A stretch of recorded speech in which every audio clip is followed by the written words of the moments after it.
बिस्मिल्लाहिर्रहमानिर्रहीम। Chapter number 9 में nomenclature of monocyclic aromatic hydrocarbon and their derivative, ये आज हमने पढ़ना है। इसके पहले कुछ असूल पढ़ लेते हैं। पहला असूल ये है, if the monosubstituted benzene derivative are present then the name of the substituent are written first, whole name are as one word. अगर बेंजीन के ऊपर कोई मोनोसब्स्टिट्यूएंट है तो जो सब्स्टिट्यूएंट है उसका नेम हमने पहले लिखना है, बेंजीन का नेम हमने बाद में लिखना है। पूरा नेम ये क्या होना चाहिए, वन वर्ड, उनके दरमियान में कोई स्पेस नहीं होनी चाहिए। तो पहला असूल क्या है, if the monosubstituted benzene derivative are present then the name of the substituent are written first, whole name are as one word.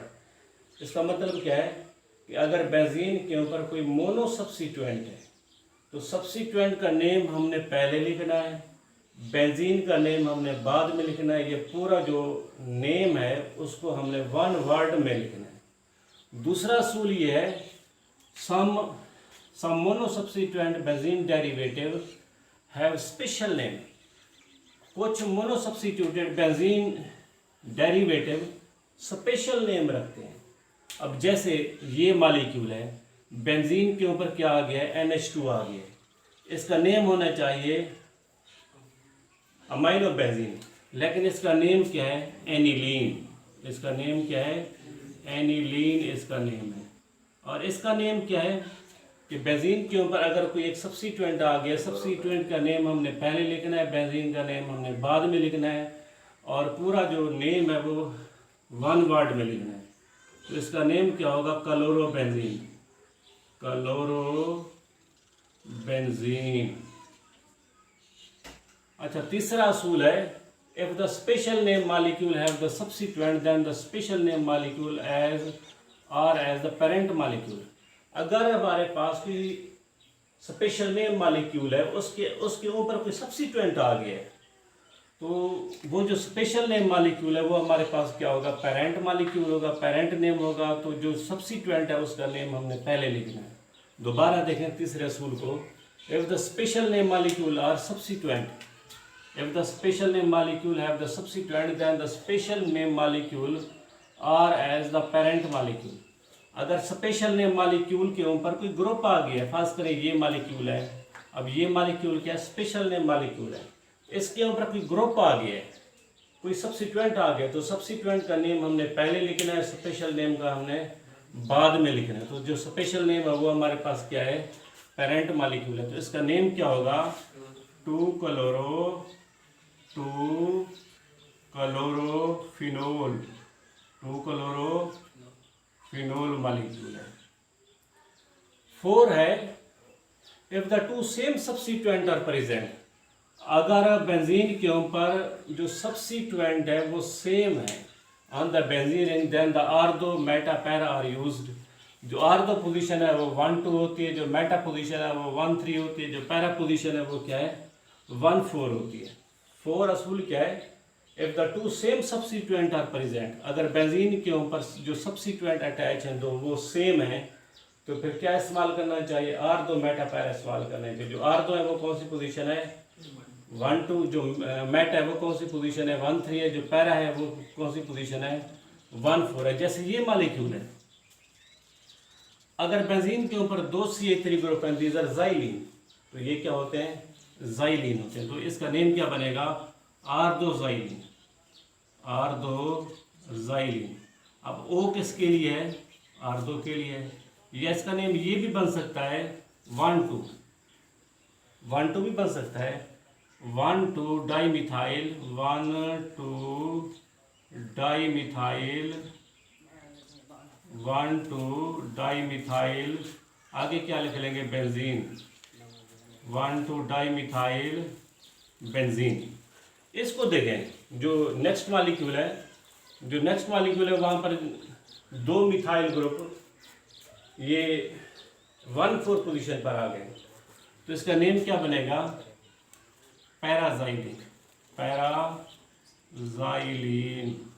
या इसका नेम ये भी बन सकता है 1,4 डाइमिथाइल 1,4 डाइमिथाइल आगे क्या लिख लेंगे, बेंजीन, 1,4 डाइमिथाइल बेंजीन।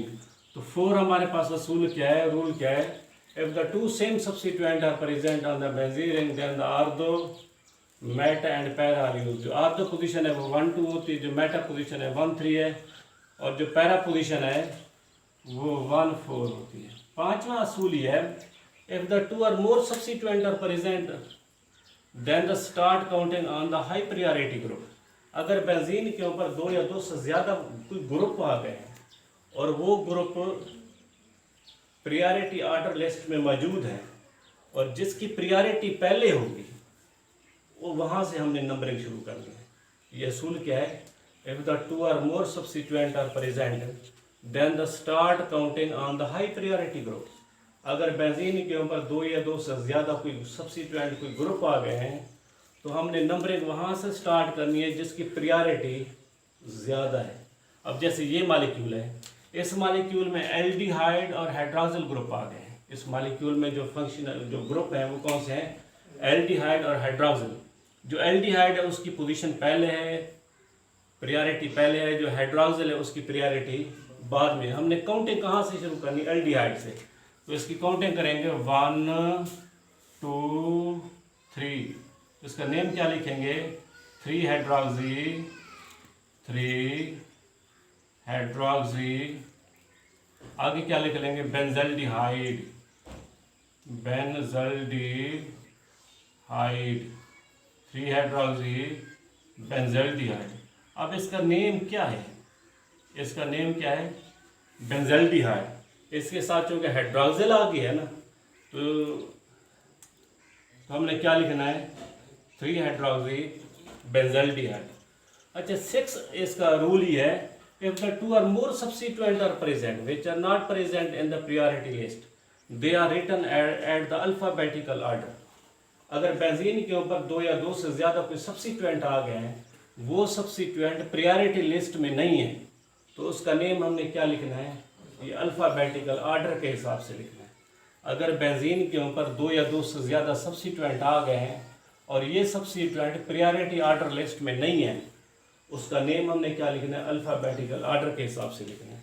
अब जैसे ये मालिक्यूल है, अब इस मालिक्यूल में आयोडीन और क्लोरीन मौजूद है, ये दोनों प्रायोरिटी लिस्ट में नहीं है, तो इसका नेम हमने क्या लिखना है, ये अल्फ़ाबेटिकल के हिसाब से लिखना है। तो इसका नेम लिखेंगे 1 2 3। इसका नेम हम क्या लिखेंगे, 3 chloro, 3 chloro, 3 chloro iodo, 3 chloro iodo benzene, 3 chloro iodo benzene. तो पहला असूल हमारे पास क्या है, if the mono substituted benzene derivative are present then the name of the substituent are written first, whole name are as one word. अगर benzene के ऊपर कोई मोनो सब्स्टिट्यूशन है, अगर बेंजीन के ऊपर कोई मोनो सब्स्टिट्यूएंट ग्रुप है, तो हमने सब्स्टिट्यूएंट का नेम हमने पहले लिखना है, बेंजीन का नेम हमने क्या करना है, बाद में लिखना है। ये जो पूरा नेम है वो क्या होना चाहिए, वन वर्ड होना चाहिए। दूसरा असूल क्या है, सम मोनो सब्स्टिट्यूटेड बेंजीन डेरिवेटिव है स्पेशल नेम। कुछ mono substituted benzene derivative special name रखते हैं।